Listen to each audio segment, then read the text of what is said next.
Halo, selamat datang Bapak Ibu Kepala Sekolah dan tim pendidik yang luar biasa. Saya benar-benar senang bisa menyapa Anda semua di pemaparan kali ini. Hari ini kita bakal membedah laporan hasil monitoring dan evaluasi triwulan pertama dari program Sikap Sekolah Inovatif Ketahanan Pangan untuk periode Januari sampai Maret 2026. Laporan ini tuh bukan cuma sekedar deretan angka di atas kertas ya, ini adalah cermin dari dedikasi dan kerja keras Anda semua di lapangan. Jadi mari kita lihat sama-sama sejauh mana inovasi yang udah ditanam di sekolah Anda mulai membuahkan hasil. Oke, mari kita langsung masuk ke pembahasannya. Agenda kita hari ini cukup padat, tapi sangat penting. Kita mulai dari pengantar evaluasi Sikap 2026, lalu masuk ke temuan utama dan pencapaian, dilanjut dengan membahas kendala pelaksanaan di lapangan, dan kita tutup dengan rekomendasi serta tindak lanjut. Anggap saja pemaparan ini sebagai ruang diskusi yang santai, supaya kita bisa terus bertumbuh bareng. Bagian pertama, pengantar evaluasi Sikap 2026. Mari kita lihat masa transisi krusial di kuartal pertama ini, khususnya buat dua sekolah percontohan kita yang luar biasa, yaitu SMA 1 Krucil dan SMA 3 Probolinggo. Nah, ada apresiasi yang sangat besar yang patut kita berikan di awal ini. Berdasarkan laporan pengawas ahli muda kita, Bapak Ali Idris Sodikin, tercatat dengan sangat jelas kalau kedua sekolah udah berhasil menyusun dan mendokumentasikan kerangka acuan kerja atau KAK dengan sangat rapi. Ya, saya tahu, ini mungkin kedengarannya seperti hal administratif biasa kan? Tapi ketahuilah Bapak dan Ibu, fondasi administratif yang solid inilah yang benar-benar membuka jalan. Dokumen di atas kertas inilah yang bikin kesuksesan agrikultur di tanah nyata itu mungkin terjadi. Tanpa perencanaan yang jelas, mustahil kita bisa mengukur keberhasilan. Jadi Anda semua udah memulai dengan langkah yang sangat-sangat tepat. Kita lanjut ke bagian kedua, temuan utama dan pencapaian. Nah, yang sangat menarik dari fase ini adalah gimana kita melihat langsung transisi dari rencana di atas kertas menuju hasil yang nyata. Coba lihat, bukti visual ini benar-benar menghangatkan hati ya.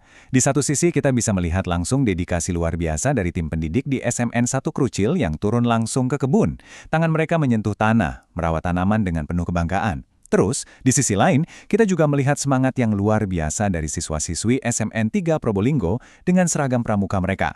Mereka mempraktikkan langsung ilmu ketahanan pangan ini. Inilah wujud nyata dari dampak program Sikap. Pendidik dan siswa nggak ragu buat mengotori tangan mereka, bekerja bareng dan mengubah konsep ketahanan pangan dari yang tadinya cuma wacana, jadi realitas yang bisa disentuh langsung di lingkungan sekolah.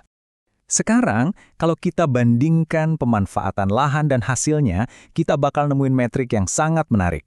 SMA 3 Probolinggo patut diacungi jempol karena berhasil memaksimalkan lahan yang lumayan luas, sekitar 100 meter persegi. Ekspansi ini nunjukin komitmen ruang yang luar biasa. Tapi di saat yang sama, kita juga harus ngasih tepuk tangan meriah buat SMA 1 Krucil.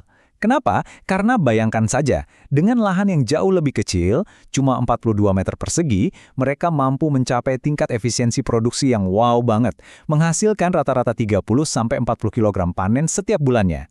Dua pendekatan berbeda, tapi menghasilkan dua pencapaian yang sama-sama brilian. Dan ini menggambarkan dengan sangat cemerlang seberapa besar potensi dari inisiatif kita. 50 kg. Ya, ini adalah puncak estimasi hasil panen bulanan yang berhasil dicapai oleh SMA 3 Probolinggo. Angka ini bukan sekedar statistik di atas kertas, Bapak Ibu. Bayangkan, 50 kg bahan pangan segar yang dihasilkan langsung dari pekarangan sekolah setiap bulan.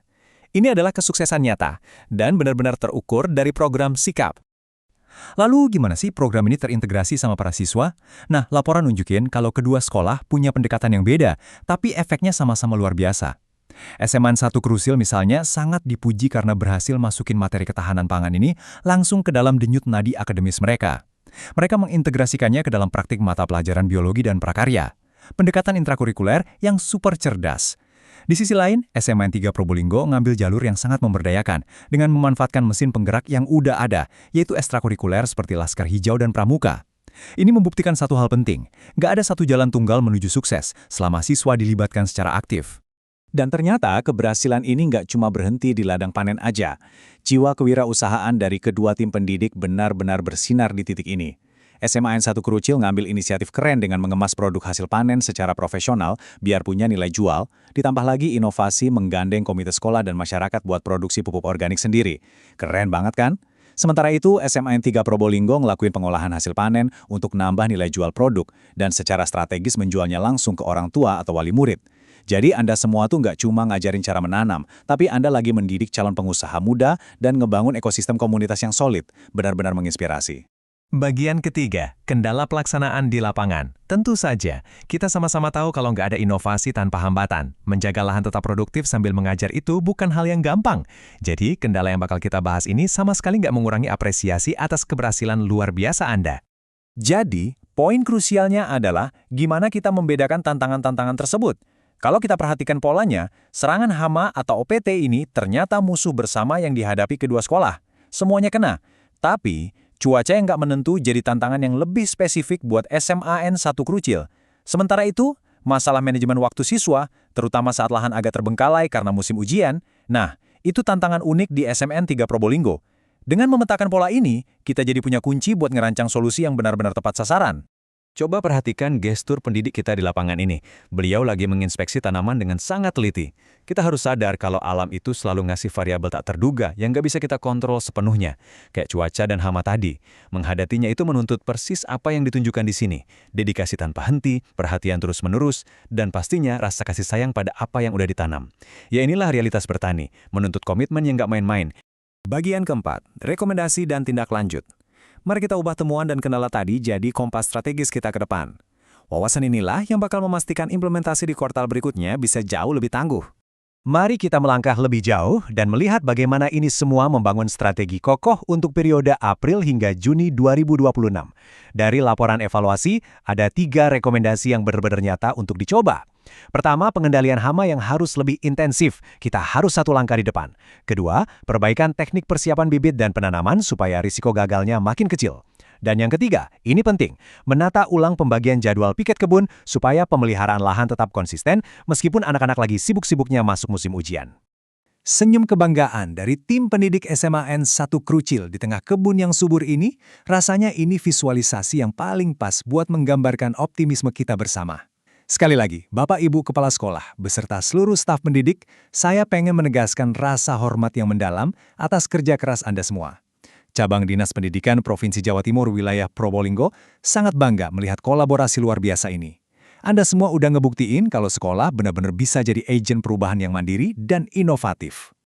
Sebagai penutup dari pemaparan kita hari ini, saya ingin meninggalkan satu pemikiran untuk direnungkan bareng-bareng.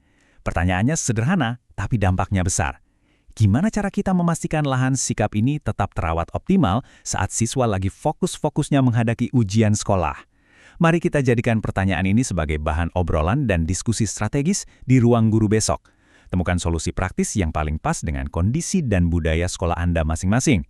Terima kasih banyak atas dedikasi dan perhatian Bapak Ibu yang luar biasa. Teruslah berinovasi, teruslah menanam, dan pastinya sampai jumpa di evaluasi kuartal berikutnya. Selamat bertugas!